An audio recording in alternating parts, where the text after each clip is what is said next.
moving on to Google Calendar. How many of you have your own Google Calendar? How many of you use it? Kind of. Okay. So, you'll see that I have a lot of calendars pulled up because I like to know, especially the work ones, who is going in and out or where everyone's at. So, when you are, we'll start from the beginning and just have mine up. So, when you are going to select other calendars that are shared for you or deselect that you don't want to see them, you come over here under other calendars and we're just going to uncheck all of those. Because I don't want them. But if I ever wanted them back up there, all I have to do is select them. So we'll just start with my calendar. So you will find any calendars that you create on yours from you here on the left up here under my calendars.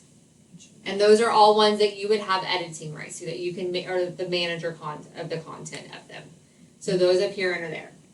If you would like to search for a calendar, so I'm going to search for Mary, oh, see, right there. So that to me says that that is open to anyone within the system, or like the USC 418 domain, and that yours are shareable or readable for me to see. You would just select them. We'll select Marianne, and there's hers. And so now her calendar will appear down here at the bottom of these other lists.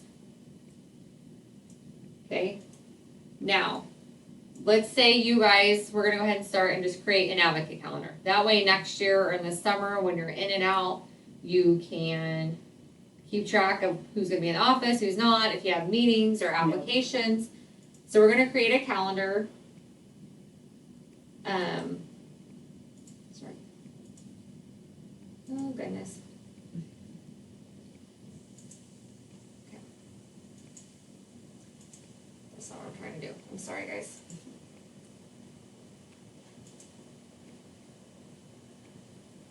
Why won't it let me? Okay, sorry. Lost my train of thought there. Okay. So here you can do subscribe to a calendar. So I wanted to go back and subscribe to Marianne so that that would show up my list and I can see it all. That's where you would subscribe to those. If you want to import some from a different, like let's say like a Microsoft one or some other calendar, you could do that from here as well. Sure. There's some other steps in that, but so we're going to create a new calendar. And we're going to say this calendar, we're just going to call it Advocate Calendar.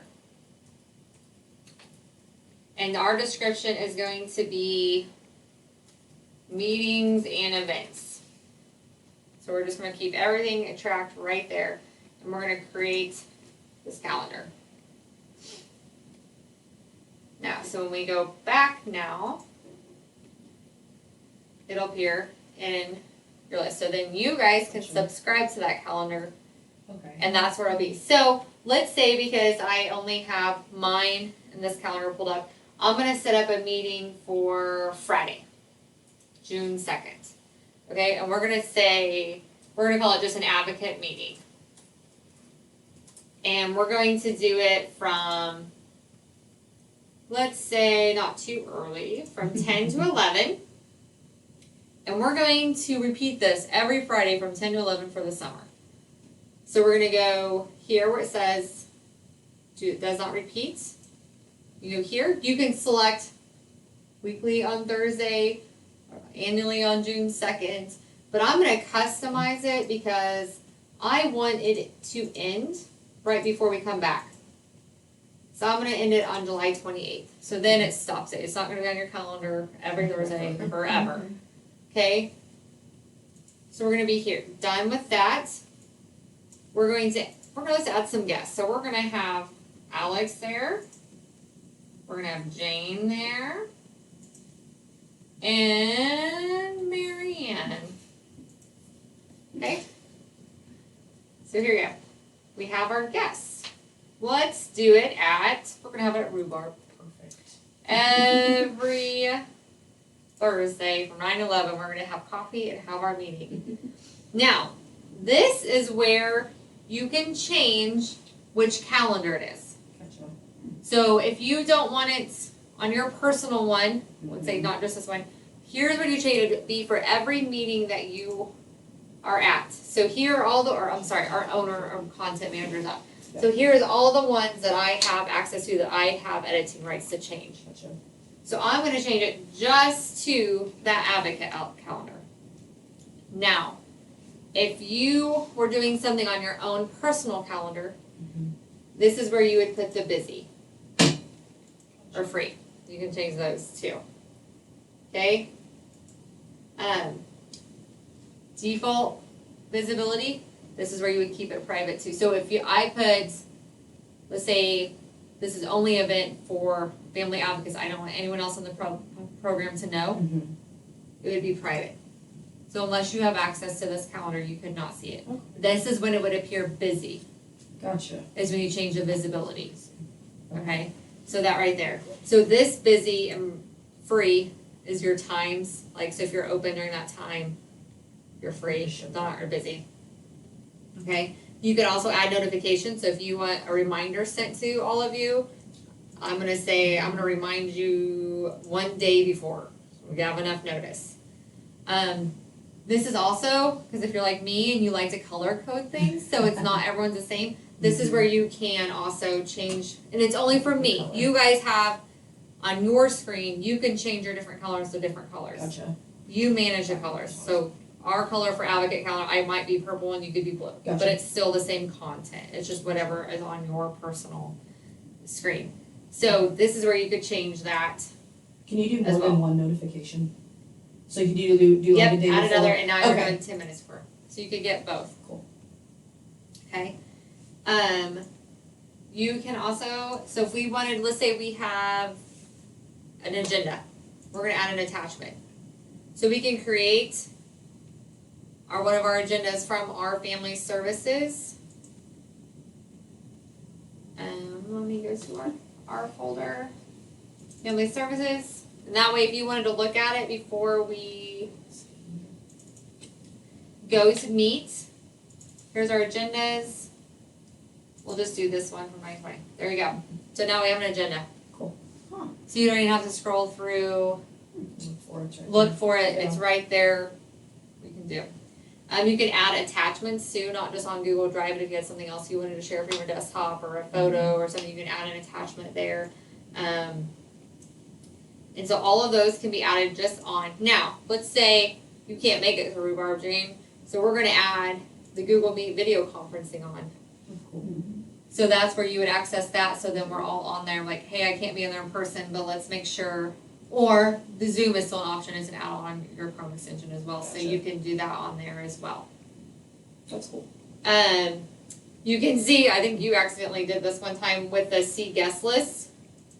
You can see who's on there. If I uncheck that, then you guys can't see who was invited. Or if you need to invite other people, if you want to modify. So like this is guest permissions. So you guys now have permission to invite others. Okay. And to see the list or modify the event.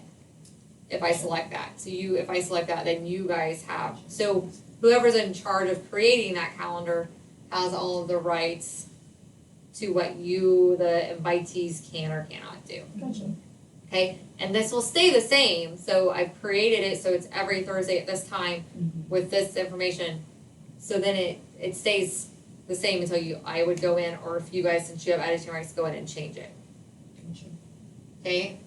Trying to think, or am I missing anything else? If you add an attachment on that one and it's set for every Thursday, will that attachment be on every Thursday then? Yeah, so you'd have to update So you it. just, okay. Yep. But so this would be a good one. So if we had a running agenda. Yes. So like Just have that one our out there. nurses meetings, we just have an agenda and we just keep adding to it, so we Gotcha. can refer back to it. So if you had one running document, that would be great. Because then also it reminds people to get on there and make notes if they have anything or questions right there at the It's all same the spot. same. Yep. Okay. I want to make sure I'm not missing anything. Okay, so here is all the, and then you can still add a description on this meeting too if you wanted. Gotcha. So like, here, first person, start a coffee tap. There, so then everyone knows, whoever was there first. So we're gonna save it, Now, this is asking you, do you want me to send you an email to invite you and remind you? So it just doesn't pull up on your calendar and you're like, what is this going on? Yeah. So now I'm going to email you an alert that you've been invited to this. There you go. So then if you pull up on your calendar for next week, there is our advocate meeting. Awesome. So it should be here. Like I said, you guys can have access to change any of those two, or if you want to color code yours in a different way, use that. Yep. Okay. And so when you go down here to other calendars, when you're looking for it, you're going to add other calendars and you're going to subscribe to a calendar. And then you would do an advocate calendar right there. And now you Easy enough. Now you guys all have that calendar. We talked about sharing. I know there was a couple questions you guys had. Did I hit all of those, or was there another one that you wanted? So if you were just doing your personal one, it would be the same thing. When you want to add to it, if you want to change it to the default visibility is where you would put Okay. if you want it to just be private. Private. Okay. Or when you create it, you can create it just via private and not shared. Not Like not shared with shared with everyone in USC 418. Yeah. Not public. You can create your own. It's just all kind of your own preference on if you want to manage two calendars, if you just want to manage one. Yeah. So, and like sometimes, because there is a lot over here, when I get into the office, I'm going to pull up the early childhood staff calendar, because I'm like, okay, what's going on today? Is there anything? And then I unclick it so I don't have as many calendars. Makes sense. You do have a selection to print your calendar. Oh, cool. So if you have it color coded and you wanted to print just your month with your kids, Yeah. like Jessie just made a calendar for her son, and her daughter, and did them in different colors. So you can print, Okay. and then you see it will Oh, have, that's cool. basically if you know what colors or however you set it up, Yeah. it would have a print, like if you wanted an actual visual to have at home too. Or I've done it and I've shared this, because my husband is Microsoft and we haven't merged calendars yet. Yeah. I've just sent him this before too. And you can again do it if you want it weekly, you don't want weekends on Oh, there. You can change the range, yes, just Okay. a day calendar. Okay. You can have that option as well. Awesome. I'm trying to think, make sure we're not forgetting. And your view, have you guys seen this on Yes. the view? Know how to change that? Yep. Am I missing anything? You know how to add it to where it's like a week, not Yeah. week, repeat, okay? Yep. There is the option, so during the meeting, to take meeting notes Okay. as well, which would take you back to a Google Doc. And then it would be shared with the people that are in. That's That would Uh-huh. be shared, okay. It would So be just shared be with the saying people all- that would be invited to that Okay. meeting. Mm-hmm. Sandy. Yeah, it is. Yeah. I like though that it can be synced with your Google Yeah. Drive too. So for our meeting agendas Yes. for advocates and such. Very cool. Okay. Do we have any other questions on?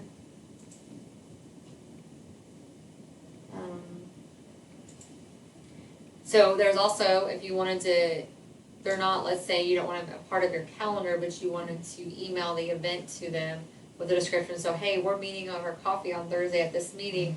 You can also do that from here and Okay. email them the event details without having to share the entire calendar with them or making them like a content editor. Yep. That's nice. So, or even like parents, like if you have a parent event or an app like meeting or something, you can do that from here as well.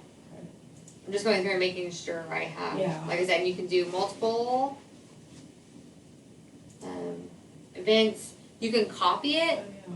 So like sometimes with our early childhood staff calendar, I like to copy because I don't always have the meetings on my personal one, so I want to make sure that I'm not putting any doctor's appointments during a meet or vice versa. Yeah. So sometimes you can copy specific calendars to your personal one, so then you don't have to have it up all the time, but then it's there. Gotcha. Just kind of depends on which